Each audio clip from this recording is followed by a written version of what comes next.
me. Mm-hmm. Okay. Augustine's Tears, a plea for the virtue of honesty. In 2005, the American philosopher Harry Frankfurt published an essay provocatively titled On Bullshit, followed in 2006 with a book on truth. Frankfurt, in his own words, deems a bullshitter to be worse than a liar. A liar tries to deform truth, thus recognizing truth, while a bullshitter is not interested in truth at all, only in persuasion. Consequently, Frankfurt pleads in favor of epistemological correctness and existential sincerity. While the Oxford English Dictionary elected post-truth as its word of the year in 2016, US counselor to the former US President Kellyanne Conway used the phrase alternative facts during a press conference early 2017. The current COVID SARS-19 pandemic increased the popularity of conspiracy theories. Scientific data are frequently publicly denounced. The United Nations and the World Health Organization have, since 2020, used the term infodemic. Too much information about the disease, including false information, rumors, and fears, preventing people from learning the essential data of a disease, causing confusion, distrust in authorities, and in the end, in a prolongation of that disease outbreak. Spin doctors, political propaganda, manipulation of social media, fake news, deepfake. Lies are as old as mankind, and technology nowadays spread them massively. Despite, or rather because of these realities, many people do consider honesty as an important virtue. The last couple of decades, we noticed a surge of scientific interest in lying, delusion, deception, probably symptomatic for the society we live in. Recently, also its opposite, honesty, sincerity, integrity, became the topic of research. For instance, Professors Anita Kelly and Leon Wang of the University of Notre Dame coined the concept science of honesty. In their research, in which a sample group was asked not to lie for a certain period of time, they observed that honest people have fewer physical health issues, fewer mental conflicts, and entertain even better relationships. They also concluded that to reach these beneficial impacts, one should train oneself to be honest. People who do that, Kelly and Wang explain, are more humble, more receptive to learning, and less sensitive to rejection. Though not based on sample groups, but on his own life. Not on statistics, but on theological, philosophical intuitions. Augustine came to similar conclusions 16 centuries ago. How honest was Augustine? This is not an easy question to place over an author who could be such an incisive theoretician of human traits on the one hand, yet who on the other hand was so very open, so very willingly confessional with regard to the complex place of his own emotions and the practice of his concrete life. In what follows, we will first consider Augustine's reflections about the opposite of honesty, namely lying. Subsequently, we will explore his confessions to unravel his personal experience of honesty, which will result thirdly in a reflection about the tears of Augustine. First, rejection of lies. Augustine defines a lie as a deliberate deception. As such, he is not really interested in an epistemological or factual error, but in the moral mendacium. He finds ethical fault in the intention to lie. In his Enchiridion, he asserts, anyone who says something false while thinking it through is not to be judged a liar, for he is himself deceived, not consciously a deceiver. Augustine develops his theoretical aversion to dishonesty in the tractates on lying and against lying, in which he condemns every form of lying. He who says that there are some just lies must be regarded as saying nothing less that some things that are unjust are just. What could be more absurd? So-called tactical lies are not permissible according to Augustine. Converted to Christianity, he vehemently renounces the cathedra mendaci, the chair of lies he once held as professor in the art of persuasive speaking, the chair on which the silver-tongued lawyers sit.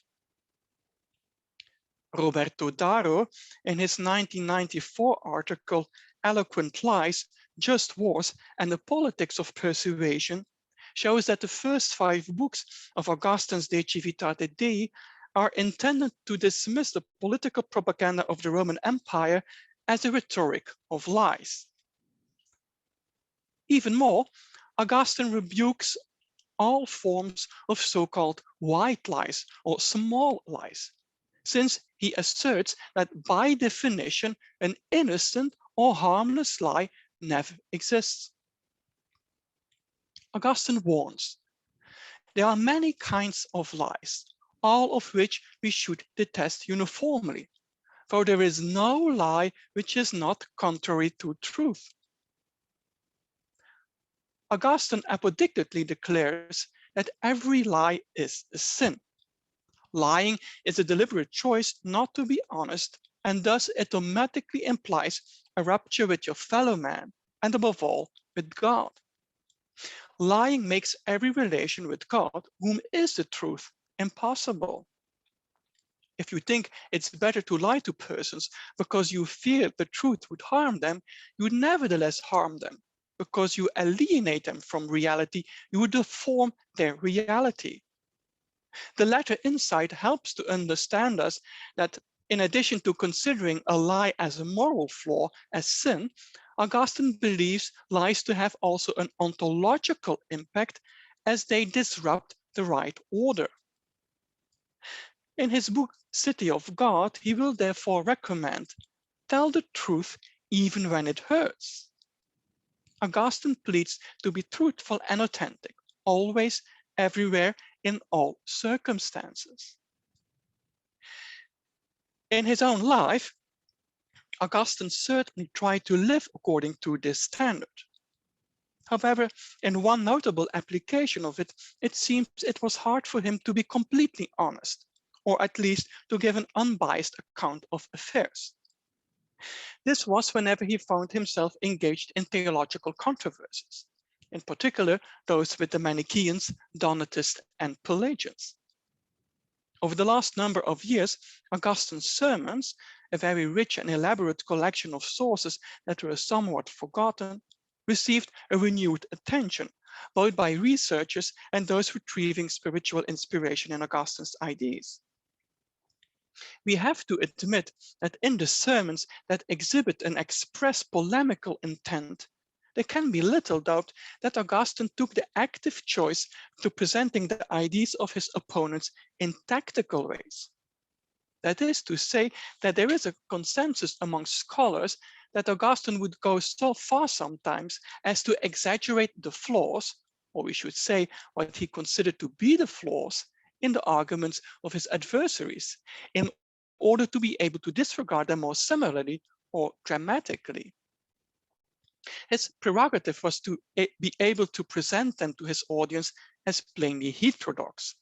And to that end, he could have no time for shades of gray and the trouble they can cause. To his mind, the Catholic Church is the locus veritatis, and his principal task as bishop was that of keeping his flock walking swiftly and strongly in that truth. In relation to that, he felt perfectly justified in adopting this somewhat mercenary attitude. If we wish to stand a more personal example against this, the anecdote he describes at Confessions 5 comes immediately to mind. As a young professor in Carthage and dissatisfied with the way he was being treated by his students there, Augustine intended to move to Rome to rise up the academic ladder. However, he did not want to take his mother Monica, an often domineering woman, with him. So he lied to her, telling her that he would spend the evening with the good friend. Moreover, he convinced her to pray in a chapel dedicated to Saint Cyprian, precisely so that during her nocturnal vigil, he would have his chance to sneak away secretly and mendaciously. But the story does not end there. As all who have read it know, he later bitterly regretted having deceived his mother. He will beat his breast and choose to admit his dishonesty in his confessions for everybody to read. 2. Personal discovery of honesty. Inflamed by reading Cicero's Hortensius, the young Augustine sought eagerly for happiness in truth. His confessions can be understood as his quest for truth on a personal, existential, and metaphysical level. Once he had found that truth in Christianity, he was now able to translate that theoretical truth into the praxis of his own life by embracing continence. Honesty became the backbone of his thought and action. For example, upon resigning as imperial orator in the wake of his conversion, he would make no bones about citing his newfound disgust for that old troll's litany of flattery and lies. When we read his earliest philosophical works, created very shortly after his Milanese conversion of 386, we see that the truth of Christianity was the force that appealed him the most to the Sphera Philosophia through philosophy. In early treatises, such as the Soliloquia de Magistro, he describes God and Christ as the guarantee of truth, being truth themselves, not merely on an epistemological level, but also metaphysically and existentially. These philosophical reflections on epistemological truth will eventually come to fruit in his world-famous autobiography, The Confessions, the truth about how Augustine found truth. The Confessions are thus an honest attempt to give a truthful account of his inner life. Augustine confesses his own mischiefs and sings praise to God. The fact that Augustine admits his errors in front of God guarantees the honesty of his confession. Augustine repeatedly stresses that God knows his most intimate thoughts, so why even try to hide or gloss them? Furthermore, Augustine makes it his business to explain to all his readers that each convert's return to God coincides with the return to oneself. Rediscovering God in one's heart means, or is even preceded by, looking oneself in the eyes.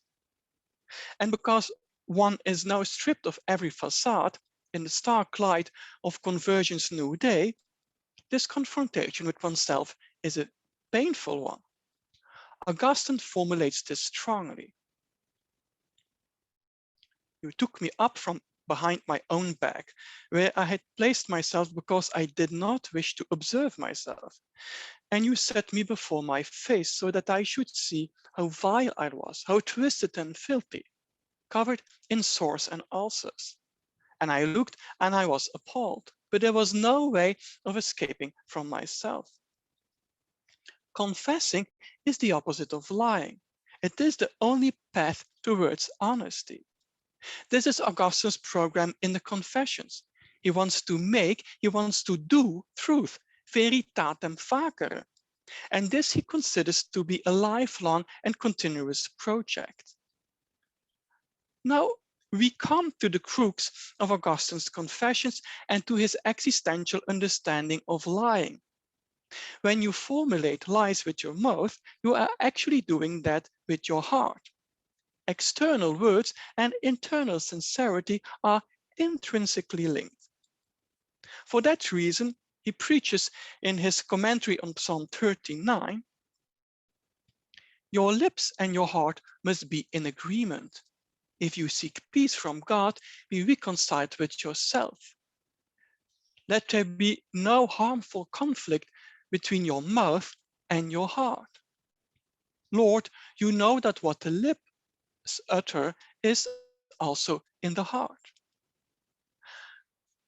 Augustine notes in his Confessions that the condition for receiving the truth, God, is that the ear of the heart inwardly directs itself toward the mouth of God. Augustine continues, God is very close to the heart, but the heart has wandered from him. Return, sinners, to your heart and adhere to him who made you. Stand with him and you will stand fast. This insight is echoed in the famous opening words from the first book of the Confessions. Our heart is restless until it rests in you. Only in God truth is to be found. Only in truth happiness and rest are to be acquired. Augustine was anything but an abstract theologian. His theology was based on experience. He shows, by means of always linking his theological thinking to his personal story, that theology is not something abstract, but embedded in a theologian's personal life and in historical events. On this view, Augustine is constantly admitting to the contextual framework of his doctrinal thinking and calling it honesty to do so. In later life, he will come to appreciate how his thinking underwent an evolution and how many of his ideas were developed in discussions with his opponents.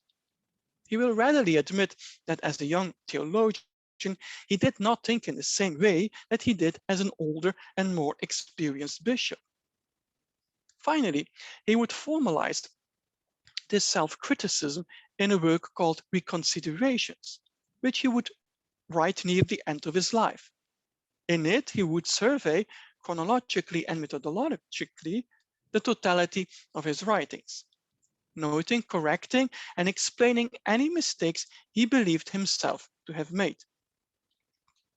Perhaps Augustine's intentions in this process of self-examination were not always as noble as he depicts them to be. During the Pelagian controversy, he noticed his own early works were quoted by the so-called Pelagians in favor of human liberty against his own position of an all-encompassing grace. Otherwise put, in the Reconsiderations, Augustine tries to shape his reception, determining how we should read him. The fact that he received the epithet Doctor Gratiae, teacher of grace, indicates that his attempt was at least partially successful.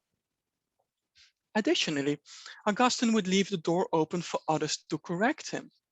In what can strike many as a surprising move for a defensor fidei, defender of the faith, he would expressly invite his future readers to upgrade and correct his thinking, if on any point they found it to be contrary to the truth.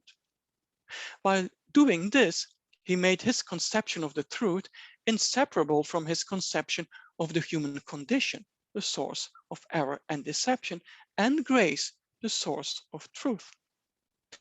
As he would put it in another little work composed at the end of his life, titled On the Gift of Perseverance, and yet I would not want anyone to embrace all my views in order to be my follower, but only those points on which he sees that I'm not mistaken. I have not always held the same views, rather I think that as I wrote, I made progress by the mercy of God, but not that I have started off with perfection. We can, of course, have good hope for someone if the last day of his life finds him making progress. 3. Augustine's tears.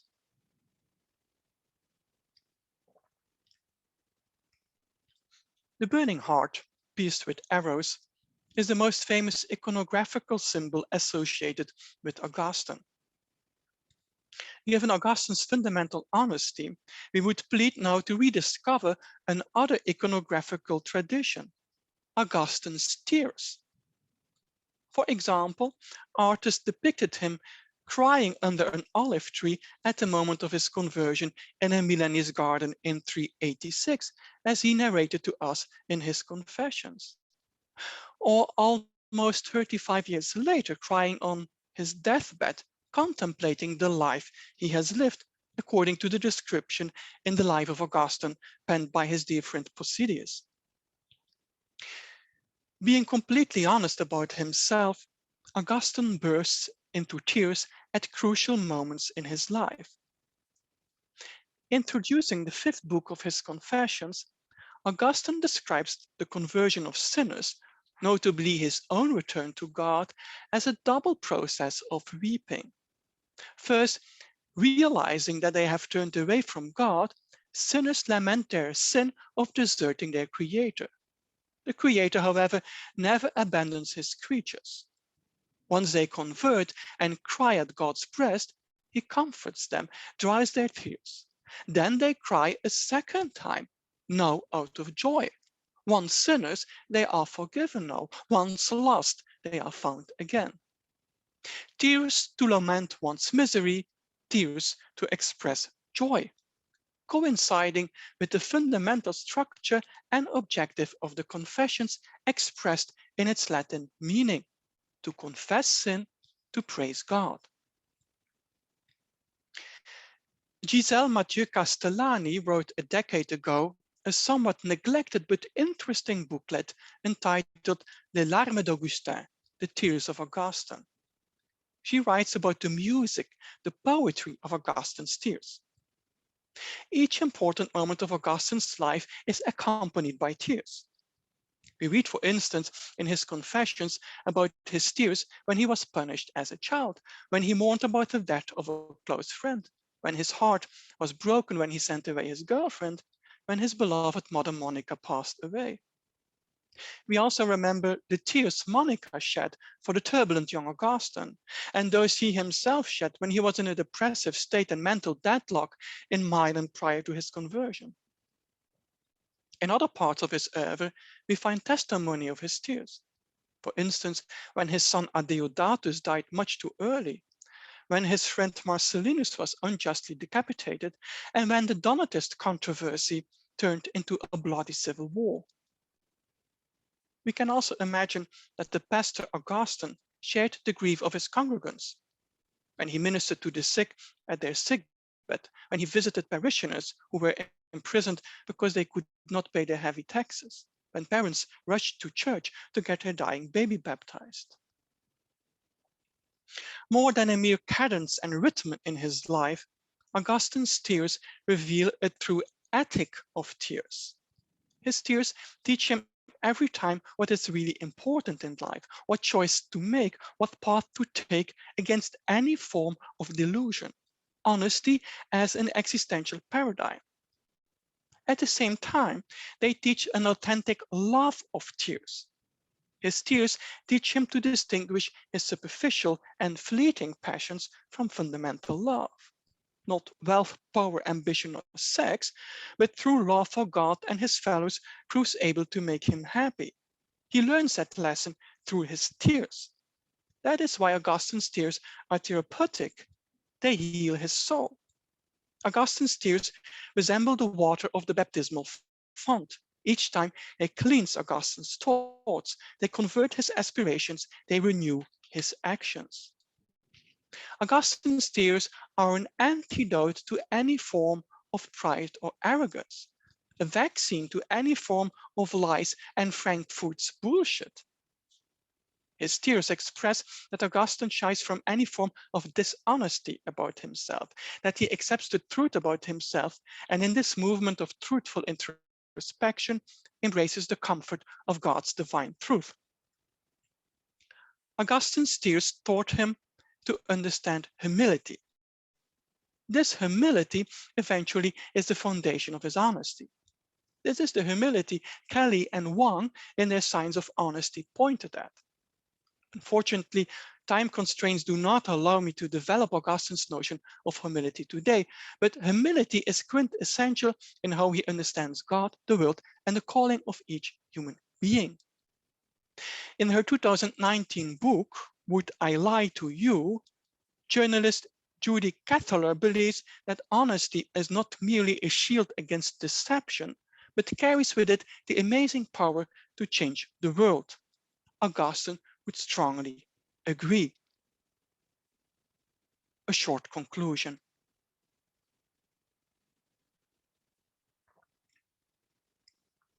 Makiko Sato concludes in her study of Augustine's argument on lying the following. In our world where lies are rampant, Augustine is not merely lamenting the situation. He finds hope in the fact that we have words with which to love truth together with others. End quote. Being honest, true to the truth, is according to the Bishop of Hippo the only way to live authentically, though admittedly it's not always an easy path to walk. In letter 247, he synthesizes, truth is both sweet and bitter. When it is sweet, it spares us. When it is bitter, it cures us. Telling the truth and living accordingly is his adage. However, as he rejects the sinful intention of lying, he at the same time warns that for telling and living the truth, the intention also needs to be just. At his pulpit, he exclaims, "Only truth wins, but the victory of truth is love." Thank you.